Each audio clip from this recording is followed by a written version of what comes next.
Welcome to the first episode in a two-part Legendarium series about the Aeneid, an epic of Rome's founding. In the comments section, let me know whether or not you consider Aeneas, the main character in the poem, to be a heroic character or not. Publius Virgil Marone, also known as Virgil, was born on October 15th, 70 BC in a small town called Pietola, near Mantua. He studied in Milan, but also in Rome, under the guidance of a revered scholar named Epidio. Later, he moved to Naples to study at the Ceroni school. His main works, written between 40 and 19 BC, are called Bucolics, Georgics, and most famously, the Aeneid. Writing the Aeneid consumed 10 years of Virgil's life. Rome had a weak literary tradition, and Virgil hoped to give his beloved city an epic poem to rival the Greek sagas, the Iliad and the Odyssey. He wrote it in dactylic hexameter in 6-syllable groups called feet. In 19 BC, Virgil traveled to visit Emperor Augustus, but stopped at the Greek town of Megara for some sightseeing. After a long day in the sun, the 51-year-old Virgil became ill with sunstroke. On his deathbed aboard the ship, Virgil declared himself unhappy with his 9,896-line poem and asked his friends to burn the manuscript. Thankfully for us, they did not follow the poet's final wishes. Instead, they presented the epic poem to Emperor Augustus, who ordered it published. Rome had only recently emerged from a generation of civil war, ultimately won by Augustus. The emperor, like Virgil, hoped that this magnificent poem would give the Romans a stronger sense of themselves and moved past the hardships and hatreds of the civil wars. Its famous opening line, Arma vermic cano, reads, I sing of war and a man at war. Soon after, Virgil asks a muse, or goddess of inspiration, to explain the anger of Juno, queen of the gods. Curiously, Juno would not join the Roman pantheon until 400 BC, centuries after the Trojan War, which supposedly took place around 1200 BC. Regardless, the man in question is named Aeneas, who is fleeing the ruins of his native city Troy, destroyed in a war with the Greeks led by King Agamemnon. A few surviving Trojans join Aeneas on a journey to find a new home. First, they sail to Thrace, where Aeneas prepares to offer sacrifices to thank the gods for his safe arrival. When he tears at the branches of a tree, dark blood soaks the ground and the bark. The tree speaks, revealing itself to be the spirit of Polydorus, a son of King Priam of Troy, betrayed and murdered by the Thracians at the behest of the Greeks, despite the Thracians being bound by an oath to keep him safe.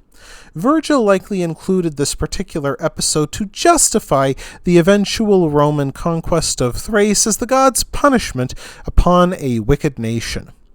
At first, Aeneas believes it is his fate to settle on the island of Crete. There he learns from the hearth gods that he will in fact settle in Italy.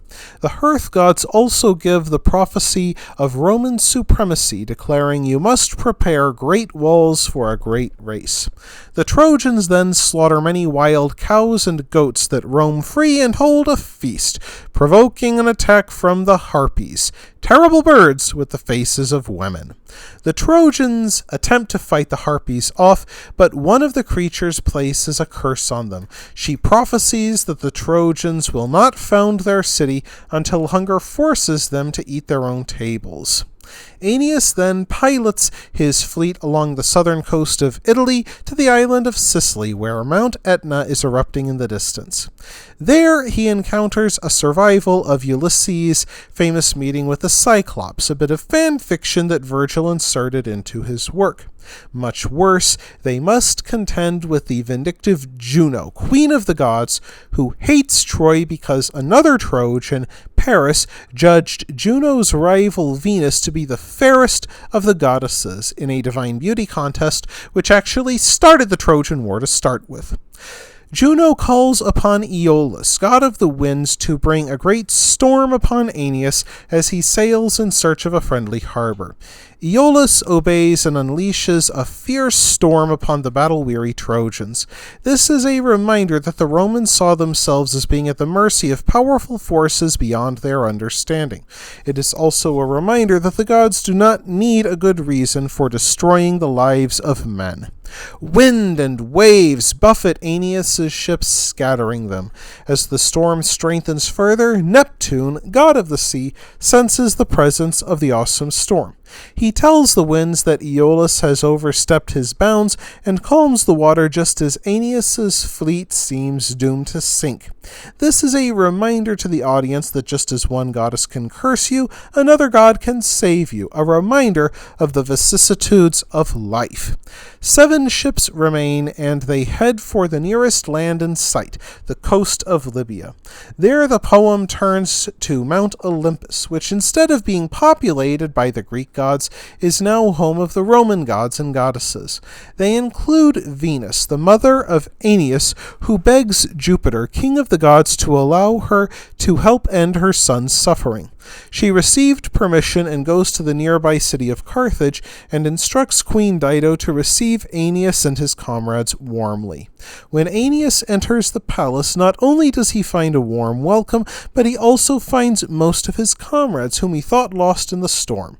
During his audience with Dido, he tells the story of Troy's fall to the Greeks and his own escape. In particular, he tells of the prophet Laocoon, who warned the Trojans not to bring the infamous horse inside. However, when sea serpents ate Laocoon, the Trojans judged that he must have lied and they must appease the gods by bringing in the horse. This is Virgil trying to emphasize that the Trojans were brave and capable warriors just like the Greeks, but that fortune did not favor them. Aeneas also tells of how his mother Venus comforted him by telling him that his destiny involved founding a new city for the homeless Trojans. Aeneas embodies a Roman virtue called pietas, or devotion to duty, which drives him through many hardships. Tested when he begins to fall in love with Queen Dido. Juno sees a chance to keep Aeneas from his duty and destiny, and arranges for Aeneas to be trapped in a cave with Dido during a storm. During this time, they start to fall in love, and Aeneas genuinely wishes to stay in Carthage. However, Jupiter reminds Aeneas of his duty to found a new city, and he leaves. He simply says, "I sail for Italy, not of my own free will." Dido flies into a rage and builds a funeral pyre where she burns all the clothes that Aeneas left behind, along with the bed they shared. As Aeneas' ship leaves, Dido threw herself onto the pyre, killing herself. By this dramatic event, Virgil sought to explain the century-long war between Rome and Carthage, yet he also created a literary icon for tragic lovers, much like Shakespeare's Romeo and Juliet.